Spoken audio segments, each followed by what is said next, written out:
কংসাবতী সেচ খালের পার ভেঙে ফের বিপত্তি। অকাল বন্যায় ভাসল বাঁকুড়ার রায়পুর ব্লকের একাধিক গ্রাম ও কয়েকশো বিঘে আমনের জমি। হ্যাঁ, অসুবিধা, ঘরের ভিতরে জল প্রত্যেকের। এখনো কোনো খাবার দাবার কোনো কিছু আসেনি। প্রশাসনের ছবি তুলে যায় আর চলে যায়, কোনো তাদের হেলদেন নেই। জমি অত মানে বলা যাবে না, অনেক বহু জমি আজ জলের তলায়। কি চাইছেন মানে কি, এই যে কোনো নিরাপত্তাই নেই সরকারের, যে কিছু একটু সহানুভূতি দিবে, যে একটু কেউ খাইতে পারছে না এখনো। প্রত্যেক লোকের ঘরের রান্নাঘরে জল, দুটো খাবারের এখন পরিবেশটা নাই। ক্ষতিগ্রস্ত হয়েছে বেশ কিছু কাঁচা বাড়িও। বাঁকুড়ার মুকুটমণিপুর জলাধার থেকে সেচের জন্য লেফট ব্যাংক মেন ক্যানেলের পাশাপাশি রাইট ব্যাংক মেন ক্যানেলও প্রায় 1000 কিউসেক জল ছাড়া রয়েছে।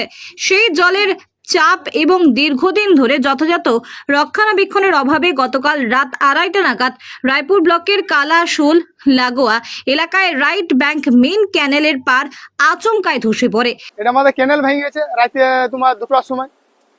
তারপরে এইদিকে দেখতে পাচ্ছ পুরো 100-150 বিঘার মতন জমি পুরো ডুবে আছে। শামসুন্দর গ্রামে অনেকগুলা ঘর পড়ে গেছে, 4-5টার মতন ঘরে এখনো জল দাঁড়াইছে এক কোমর। এটা তোমার আমাদের মুকুটমণিপুর থেকে যে ক্যানেলটা আসছে, ওই ক্যানেলটা ভেঙে গেছে। হ্যাঁ, কংসাবতী, হ্যাঁ, জল ছাড়া ছিল। রাত 2টার সময়। মোটামুটি 1-150 বিঘার উপরে। হ্যাঁ, শুধু ধান জমি। এটা আমাদের শামসুন্দরপুর অঞ্চল আছে, তারপরে তোমার মড়গদা, কেলাপাড়া। রাস্তার উপরে পুরো জল যাচ্ছে, এই একটা রাস্তা। তারপরে আমাদের মিসপাড়ায় আছে তুলুকতুবার রাস্তা, 3-4টে রাস্তাও পুরো ব্লক হয়ে আছে। ক্যানেলে আসা জল হুড়মুড় করে ঢুকতে শুরু করে রায়পুর ব্লকের কালাশোল, শ্যামসুন্দরপুর এবং ঝিঙা গ্রামে। ওই গ্রামগুলির মানুষ কিছু বুঝে ওঠার আগেই গ্রামের কোথাও এক কোমর, কোথাও আবার হাঁটু সমান জল জমে যায়। কেনেল ভেঙেছে, কেনেল ভেঙে ওই রাত 3টার দিকে জলটা পৌঁছেছে। তারপরে এই যে বন্যা, পুরো বাড়ি জল ঢুকেছে। ধান জমি, অনেক জমি আমার এখানে ছিল, নষ্ট হয়ে গেল। ওই রাত 3টার দিকে জলটা, হ্যাঁ, ওই গ্রামে যে শব্দ পেয়ে আগে এসেছে এখান থেকে সাবধান করতে, যে কেনেল ভেঙে গেছে। হ্যাঁ, আতঙ্কিতই বটে। এখন আশা করি মানে যেহেতু মানে বন্ধ হয়েছে, আর মানে বাড়বে বলে মনে হচ্ছে না। এখন এই যে অবস্থা, সব এটা দিয়ে যাবে, যা জল রাস্তায় আসছে সব চলে আসবে। এটাই এলাকার অনেক। রাস্তা ঝাঁপিয়ে হু হু করে সেচ খালের জল ঢুকতে শুরু করে এলাকার বেশ কিছু বাড়িতে। জলের স্রোতে এলাকার বেশ কয়েকটি কাঁচা বাড়ি ক্ষতিগ্রস্ত হয়। জলের নিচে চলে যায় কয়েকশো বিঘা আমন চাষের জমি। তড়িঘড়ি ঘটনাস্থলে পৌঁছান স্থানীয় ব্লক প্রশাসন ও সেচ দপ্তরের আধিকারিকরা। আমাদের বাড়ি কেনেল ভেঙে রাত 2টার সময় জল ঢুকে গেছিল।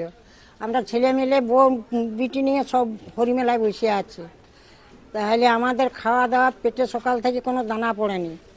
আমরা বউ ঝিনিয়ে সকলে বসে আছি, তাইলে আমাদের ব্যবস্থা কি করছেন? সব একবার বিছানা কাঁটা, একবার বিছানায় জল ঢুকে গেছে। কখন হয়েছিল? রাত 2টার সময় কেনেল ভেঙে গেছিল। সকাল থেকে খাবার রান্না বান্না হয়নি? রাতে না, সকাল থেকে আমাদের কোনো চাষ উদ্ধার জুটেনি, পেটে দানা পড়েনি আমাদের। অফিসের লোক এসেছিল?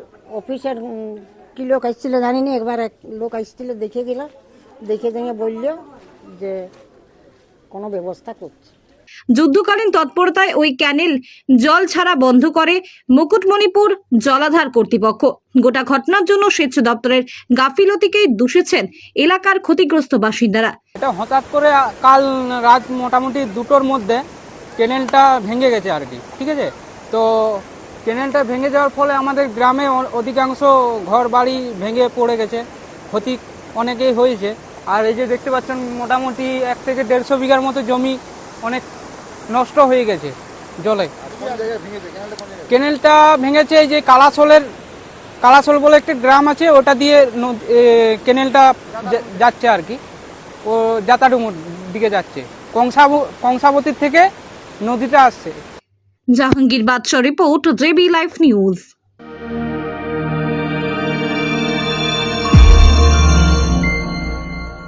আপনারা দেখছেন জেবি লাইভ নিউজ, সব খবর সবার আগে।